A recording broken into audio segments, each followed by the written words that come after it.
Actually, dude, so that's what Gary Vee's doing in his weekly V. You think he's just like constantly, always like wireless mic'd up, and he's just doing his day, and then the video camera guy is just doing his thing, and they're not really like interacting at all, just completely natural.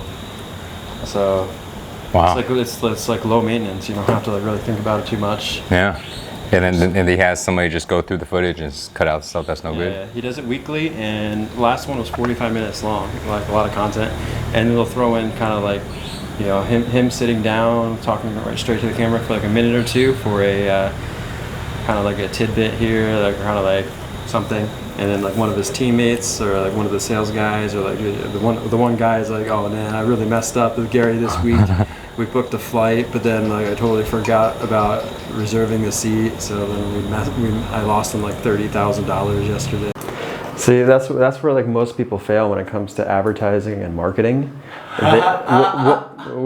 What they do is like they start like, well, I like it, like I'm doing this for me. Like, you know, what you're doing is selfish. What you need to do is get into the eyes and the mind of your target audience, right? Did you hear what Tim Ferriss said? Tim Ferriss says like what he invests in are companies that he enjoys, because he knows that if he enjoys a company and he enjoys a product, that there's other people that are probably just like him. He said he would never invest in the things that do not appeal to him.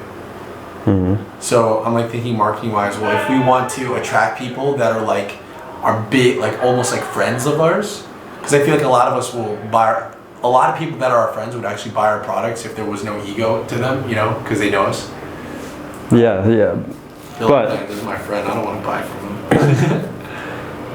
Buy from your friends, guys. But like we're doing the advertising and marketing for like another brand, so it's not like we're attracting them like who want to be like us, right? We're selling a pay per lead SMMA offer, right? Yeah. So like I don't want to run a pay per lead agency, but these people do. Chris, yeah. We all want to work with Chris. Yeah, but random cold people don't want to work with Chris. They want to make a side hustle. They want to make $2,000 a month. They want freedom in their lives. That's what they care about. They don't care about working with Chris. You're right. They don't care about leveling up their consciousness or starting an agency or running Facebook ads. All they care about is the results. They want them now. How do we get them instant results? And how do we attract more people like them? And where do they hang out? Right? So it doesn't matter what we want. Was the age that you were men up until what age? Till 62? What do you mean? Like people that have bought previously? Yeah.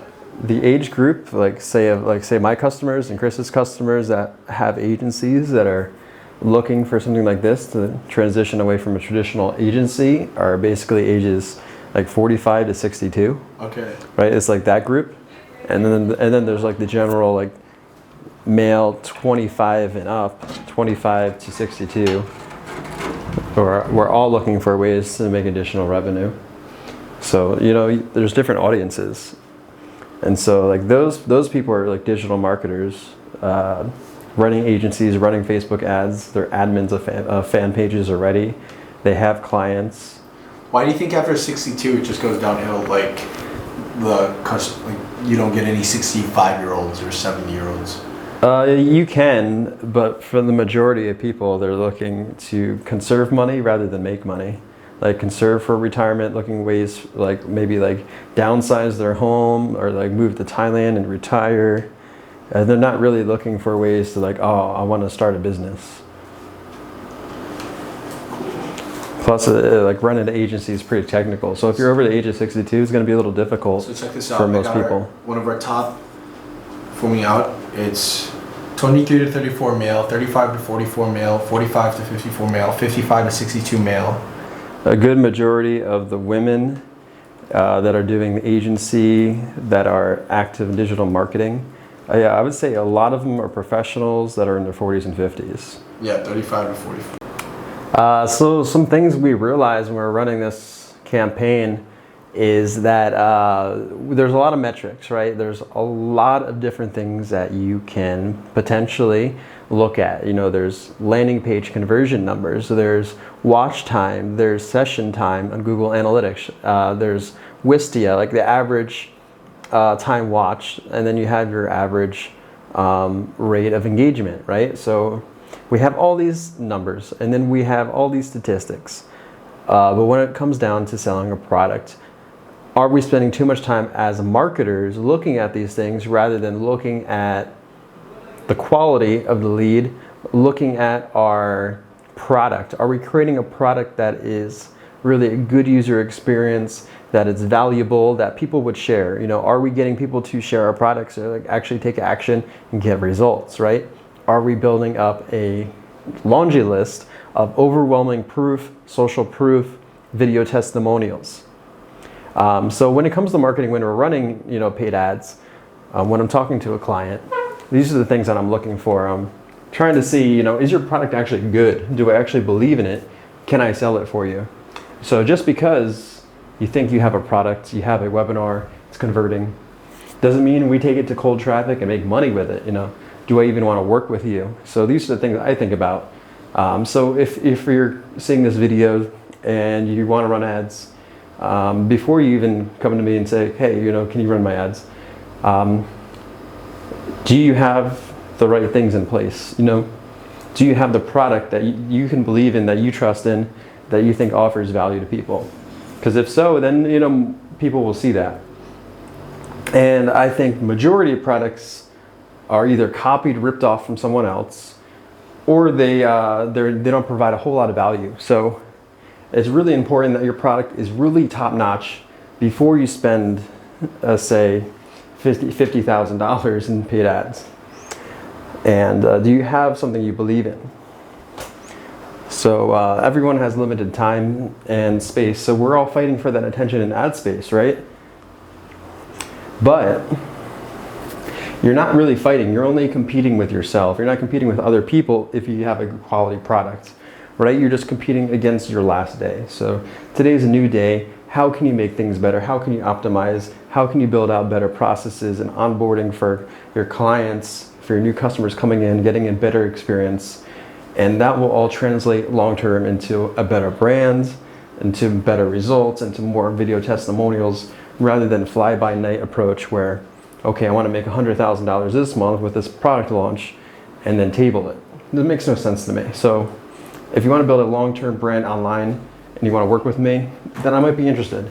But if you're someone that just wants to launch a product, get it out there, make money fast, then, you know, it's not going to work. So quality and daily processes and daily improvement over your previous day is key. So as we're running these campaigns, the ads always get better over time. It's not like we start an ad campaign day one, it's amazing for a week, and then it falls off and gets worse. You know, it takes months of commitment.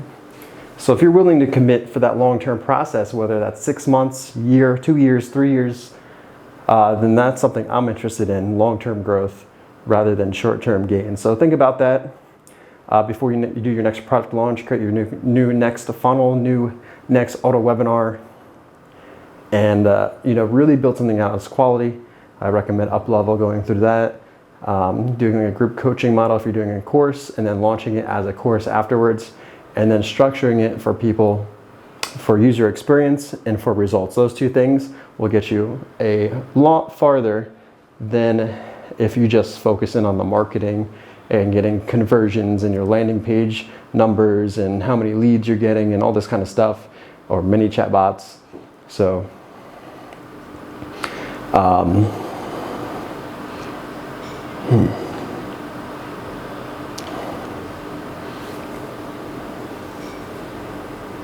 Bro. You guys know how the Wolf of Wall Street, Jordan Belfort, has his Wolf's Den. So we got to come up with a cool name for our kind of hangout here, our office space. What should we name it? Should we call it what, like the advertising den? What is this space called? I don't know. So you can use audience insights for both Facebook and YouTube. So they're not created equal though. If you're using Facebook Insights today, it's not really that effective. In fact, they're just going to give you some basic information. So it used to be way more effective.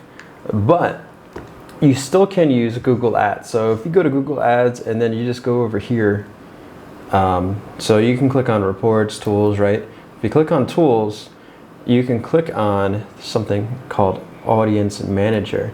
And when you click on this, you'll have like all this stuff, all your audiences set up here. On the left side, you will see Audience Insights. Now this is super awesome. So you can get your audience to get insights on all converters, say like people that are converted in recent days, right? Oh, so I can go down here and see that you're more likely to get the 25 to 34 age group of males.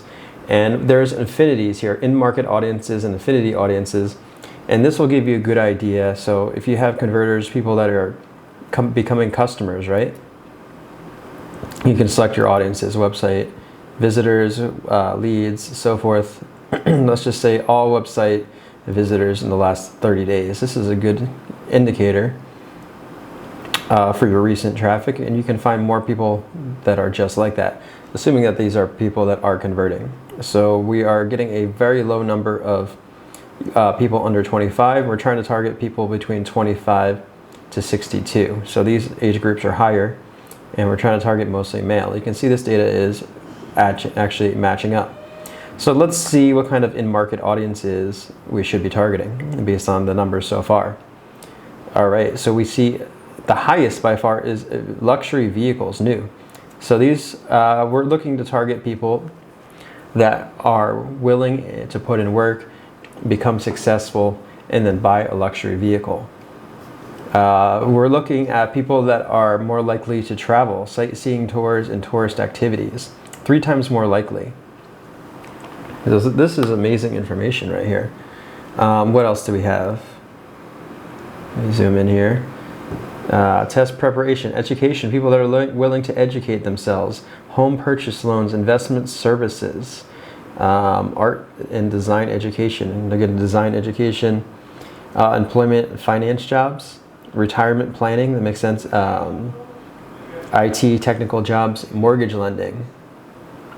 So these are people that are looking to get luxury vehicles, that are willing to invest in their financial futures and travel. I think these are really good examples of what we're doing here. So this is the information. We're pulling in leads from Facebook, and they are hitting the lander, right? And so now Google is giving us this basic information. These are in market. So now what we can do is actually test out each individual in market here and start running those demographics of males 25 to 62 years old or so in these in-market audiences. This is super awesome. So what else can we look at here with Google when you're creating a new Google ad or YouTube ad? Well, there's affinity audiences. This is very similar to in-market. These in-market, the difference is in market is that they're in market to buy a loan, to get a financial planner, to travel. Affinity is they're not necessarily like looking to buy that right now, but let's just see. These are the top ones. They're more likely to be business newsreaders, thrill seekers, to eat out frequently, business travelers. So this makes a lot of sense. Convenience store shoppers, maybe not so much, but luxury shoppers would definitely make sense. And then people that are dining out frequently. And based on our previous research, this does match what we're looking for. So if you are using Google Ads, Facebook Ads, what I do recommend is coming over here to Audience Insights and go ahead and take advantage of using all this information and testing out these audiences. So these will give you a larger audience size. So see there's like 300 million here. And of course with YouTube ads versus Facebook, you're going to be seeing much bigger audiences with YouTube. Luxury vehicles, 100 million. Amazing, 4.5 index. So luxury vehicles is by far the number 1, followed by travel, education, financial services, and investing. So this makes a lot of sense. So people that are looking up perhaps channels about investing, like a Graham Stevens, or maybe they're looking to buy a home right now. These are people we're looking for. People are looking at travel vlogs. They are potentially our customers, people that are maybe looking up new luxury vehicles, that are interested in the Tesla, or perhaps a very high-end vehicle over $100,000. And then if we go back to the Infinity, people that eat out a lot for lunch and dinner, but are also traveling and business class, business travelers, right? So all this makes a lot of sense as we're looking for customers with the resources to build and start a new business online. So we're going to test out some of these things in future ads and share with you the results.